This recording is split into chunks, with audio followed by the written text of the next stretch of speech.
नमस्ते। आज वट पूर्णिमा है, यानी ज्येष्ठ महीने की पूर्णिमा। आज वट पूर्णिमा को एस्ट्रोनॉमी और मैथमेटिक्स के नजरिए से देखेंगे।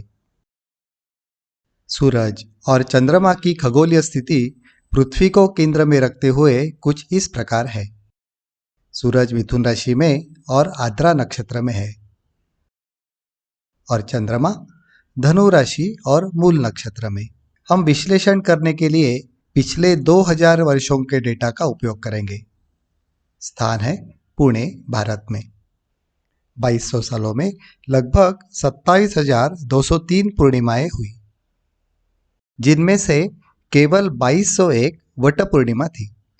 बाकी पूर्णिमाएं ज्येष्ठ सहित अन्य महीनों के अधिक मास में पड़ी, इसलिए उन्हें शामिल नहीं किया गया। इन कुल पूर्णिमाओं में 2008 सामान्य पूर्णिमाएं थी। इसका मतलब पूर्णिमा की अवधि के दौरान एक बार सूर्योदय हुआ था। इनमें से कुल 6% यानी 134 पूर्णिमाएं क्षय थी। इसका मतलब पूर्णिमा की अवधि के दौरान सूर्योदय नहीं हुआ, यानी यह तिथि सिविल कैलेंडर से छूट गई या स्किप हो गई। और लगभग 2.6% पूर्णिमाएं वृद्धि थी, यानी 59 पूर्णिमाएं। इन दोनों ही मामलों का मुख्य कारण है चंद्रमा का इलिप्टिकल ऑर्बिट, यानी अंडाकार कक्षा।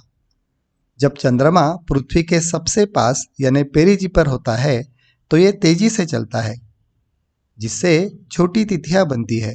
जब यह सबसे दूर यानी अपोजी के करीब होता है तो इसकी गति धीमी हो जाती है, जिससे लंबी तिथियां बनती है। उदाहरण के तौर पर देखते हैं। 29 मई 1570 को पूर्णिमा सबसे कम समय यानी लगभग 20 घंटे की थी। उस दिन इसका समय क्रम देखते हैं।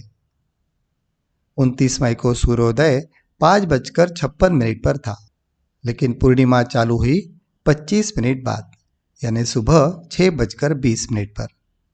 ये अगले दिन 20 घंटे बाद सुबह 2:21 पर खत्म हुई।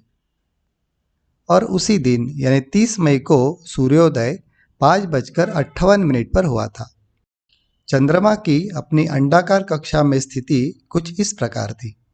यह अपनी कक्षा में पेरिजी यानी पृथ्वी के सबसे करीब का बिंदु के बहुत पास था। अब सबसे बड़ी वट पूर्णिमा वृद्धि तिथि के रूप में देखते हैं।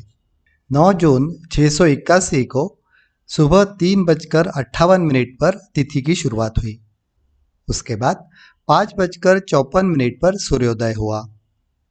अगले दिन 10 जून को सूर्योदय 5:54 पर हुआ।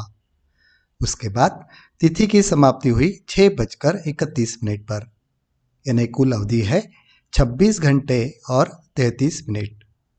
इस वक्त चंद्रमा की गति थी 0.97 किलोमीटर प्रति सेकंड और चंद्रमा की पृथ्वी से दूरी थी 406,199 किलोमीटर।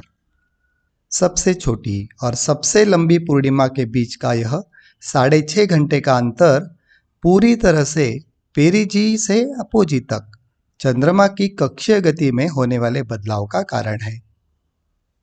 अब देखते हैं किस दिन सबसे ज्यादा वट पूर्णिमा पड़ी। सोमवार और बुधवार सबसे ऊपर बराबरी पर है, दोनों दिन 323 बार, और मंगलवार सिर्फ 305 बार। 7 दिनों में सबसे कम। यह प्योर स्टैटिस्टिक्स है।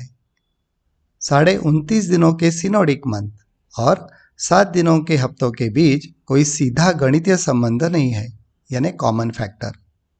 इसलिए ये वितरण पूरी तरह रैंडम होना चाहिए। मंगलवार की यह मामूली कमी सिर्फ 2200 सालों का उतार चढ़ाव है, जो और लंबे समय में बराबर हो जाएगा। ग्रेगोरियन कैलेंडर के मुताबिक वट पूर्णिमा 45% मई में आई और 55% जून में आई। जून में इसके आने की संभावना थोड़ी ज़्यादा होती है, क्योंकि ज्येष्ठ पूर्णिमा आमतौर पर महीने के दूसरे भाग में पड़ती है। 2200 सालों में सिर्फ 2 बार वट पूर्णिमा जुलाई में होगी, साल 2148 और 2167। ऐसा प्रेसेशन ऑफ इक्विनॉक्स यानी अयनचलन के कारण होता है। अंग्रेजी कैलेंडर की तुलना में राशि चक्र हर 72 साल में लगभग 1 डिग्री खिसक जाता है, जिससे चंद्र घटनाएं धीरे धीरे आगे की ओर खिंचती जाती है। नासा के DE-431T प्लैनेटरी एफिमेरिस और स्काईफील्ड का इस्तेमाल करके ये डेटा जनरेट किया है। ये डिस्क्रिप्शन में दिए गए गूगल ड्राइव लोकेशन पर उपलब्ध है। धन्यवाद।